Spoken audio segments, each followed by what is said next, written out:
vamos falar de calos e calosidades. Os calos e a calosidade, eles se formam por atrito e pressão. Então tem os fatores agravantes para isso. Então, sobrepeso, um calçado inadequado, você trabalhar muito tempo em pé, algum problema que você tenha na marcha, que aí você descarrega o peso do corpo de forma desigual. Isso tudo aumenta o atrito e a pressão, consequentemente aparecem os calos. Nós temos alguns tipos de calos. Nós temos o calo em cima do dedo, que nós chamamos de calo dorsal. E quando abrange uma região um pouquinho maior, nós já tratamos como uma calosidade, como é no caso aqui no dedo maior dele. Então, isso tudo foi provocado por calçado inadequado. Por quê? Nosso modelo, ele tem o pé um pouco mais quadrado. E ele usa muito sapatênis, só que aqueles sapatênis com o bico um pouco mais fino.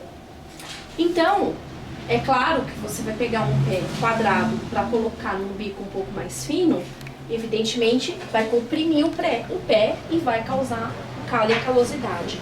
Isso acontece também com muitas mulheres que usam o bico fino. Não que nenhuma mulher possa usar bico fino. Eu, por exemplo, o meu pé é muito fino mesmo, naturalmente. Eu posso usar o famoso escarpin sem problema algum. Eu não tenho problema de formar calosidade por conta disso. Mas a maioria das mulheres também tem os pés um pouco mais quadrados.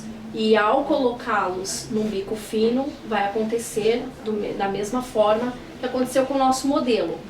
Vai comprimir e vão aparecer os calos, principalmente aqueles em cima do dedo. A calosidade na planta do pé, na parte de baixo do pé, aparece mais por conta do salto alto.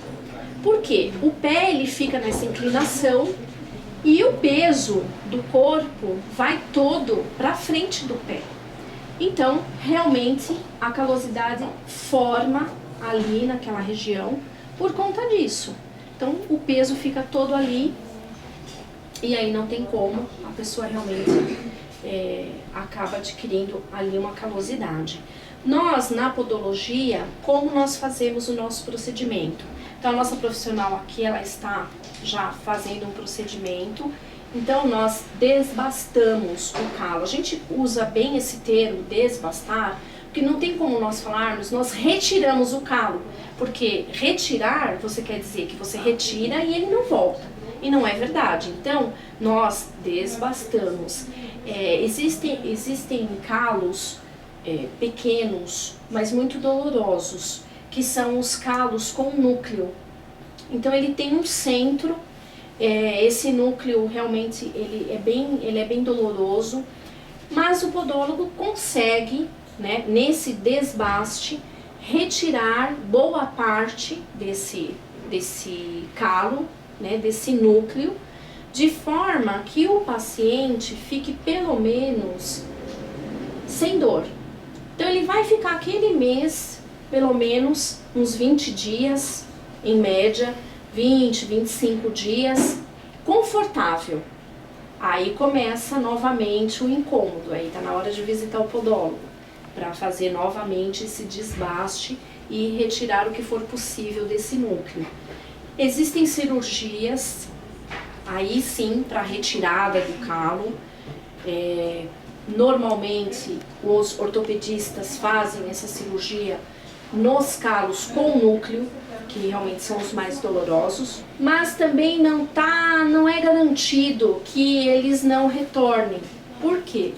Porque a pessoa vai ter que mudar totalmente os seus hábitos. Se a pessoa mudou o hábito, que era a causa daquele atrito e daquela pressão, realmente o calo não volta.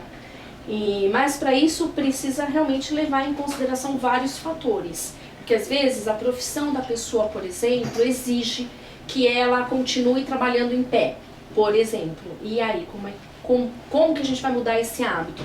Então assim, claro, tem as palmilhas, tem os protetores que ajudam. Então, se eu não conseguir, por exemplo, mudar a minha profissão, eu vou continuar trabalhando em pé, então eu pego uma palmilha de silicone, por exemplo, que absorve o impacto, coloco no meu calçado, isso já vai ajudar a diminuir essa pressão, né, e esse atrito. E aquela que não fez a cirurgia e ela ainda tem o seu calo, frequenta o podólogo para fazer esse desbaste, também pode lançar mão dos protetores, das palmilhas, calcanheiras, dependendo de onde o calo está localizado, para realmente ter um pouco mais de conforto. Então vai ter qualidade de vida. Dificilmente nós vamos conseguir nos livrar totalmente daquele calo, mas nós vamos conseguir uma boa convivência.